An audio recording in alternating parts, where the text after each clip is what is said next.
This is the island of Maui. We're here because this place has been at the center of a fierce debate about whether we should grow and eat genetically modified food. And that question is only getting more important. At the current rate, we will have to grow more food in the next 30 years than we have in all of human history. Doing that without destroying the environment that we live in will be one of the defining challenges of our generation.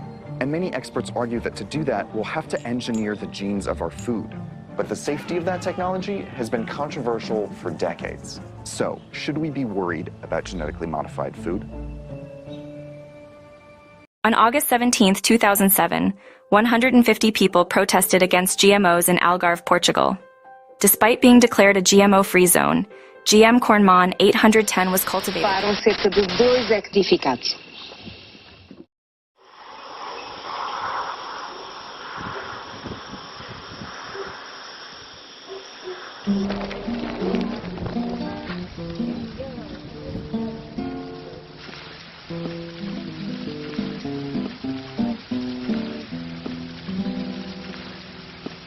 Chamava-se Catarina, Valenterra nas vida nem vida, Valenterra de morrer, Terra nas vida nem vida, Valenterra de morrer.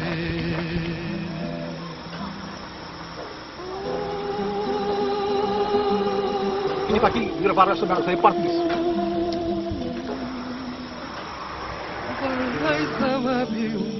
Rogério, corre 5 nas Filipinas e quando morrem à fome não tem milho.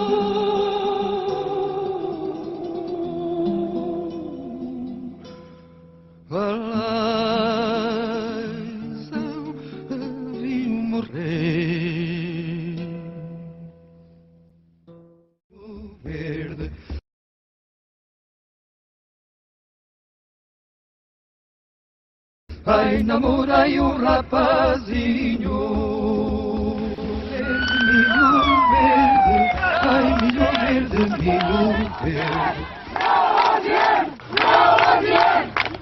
I'm Kumi Naidu, the director of Greenpeace International. As an African, I've seen famine and malnutrition ravage people across Africa.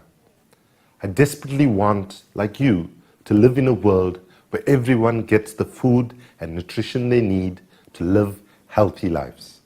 But genetically modified foods are far from the magic solution that the recent Channel 4 program suggested. The argument that genetically modified food is necessary to feed the world is based on the false assumption that hunger is a result of not enough food to go around. In fact, we have sufficient food we need to provide everyone with a nutritious diet. Yet, more people go hungry now than 20 years ago, and our environment and soil is damaged by intensive... Protesters argued that GMOs exacerbate global hunger and economic inequality. Genetically modified GM foods promise to solve agricultural challenges by enhancing food security, increasing yields, and improving nutrition. But a deeper look shows a hidden agenda. Researchers, including Seralini et al., found immune system changes and organ damage in rats, fed MON 863 corn.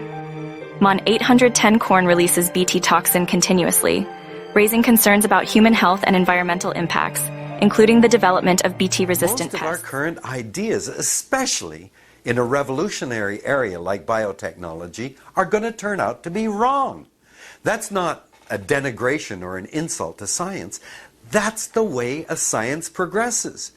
You make a set of observations, you set up a hypothesis to make sense of them, you carry out an experiment, you get the results, then you say, how well did we do? Chances are you say, oh man, was I wrong? You toss that hypothesis out and set up another one. That's how science progresses.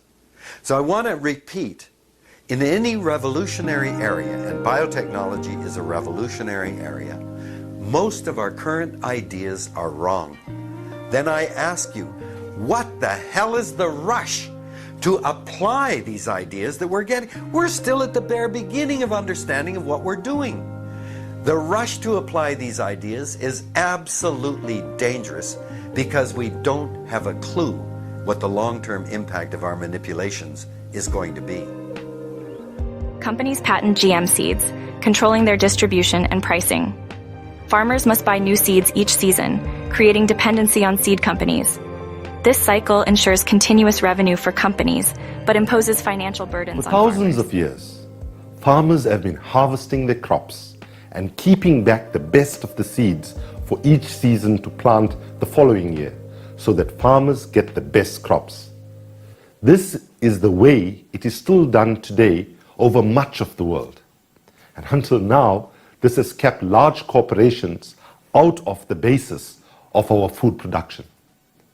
But GM foods come with a patent that locks farmers into paying for seeds every year, as well as the expensive chemicals they are designed to work with.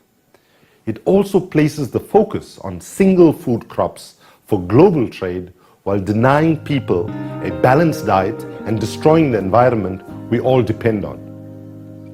Far from being a solution, GM crops extend the worst industrial agricultural practices. I believe that it is the increased control over global agriculture and increased profits that is a real driving force behind the promotion of GM foods, and not any commitment to the eradication of poverty. The time has come to recognize the false promise of GM foods and to support farming that meets the needs of local communities and protects the environment. Farming is at the heart of our survival. We need to restore the land degraded by the agricultural industry and help the poor to combat their own poverty and hunger. This doesn't mean simply feeding the world, but enabling the world to feed The itself. GM seed market is dominated by a few large biotech companies, reducing competition and stifling innovation. Farmers have fewer alternatives and may adopt GM seeds, despite concerns about their long-term impacts on health, environment, and economic stability. GM crop development is driven by high profit margins. Companies prioritize traits like herbicide resistance over broader social or environmental concerns. This profit-driven approach diverts resources from very sustainable agricultural idea of practices and GMOs food security initiatives. is a death knell for biodiversity. Biodiversity means the integrity of life.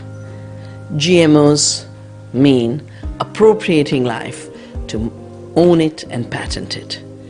And because there are patents related to GMOs, and the only reasons GMOs are being introduced is to own seeds and collect rents and royalties, corporations push the handful of crops that they have genetically modified.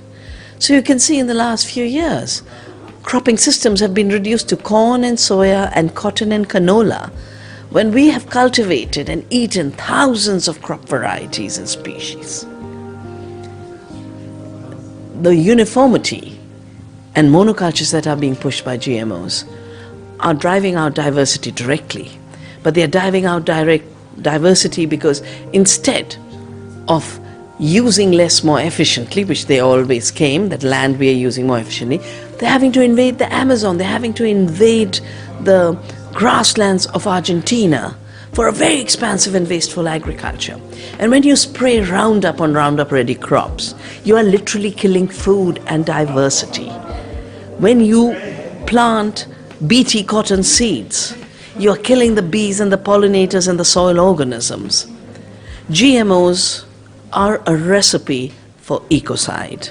But they're not just a recipe for ecocide and the destruction of biodiversity, they are also killing our farmers. 284,000 Indian farmers have committed suicide. Most of them in the areas where cotton is grown. 95% of the cotton is now genetically modified, owned and controlled by Monsanto.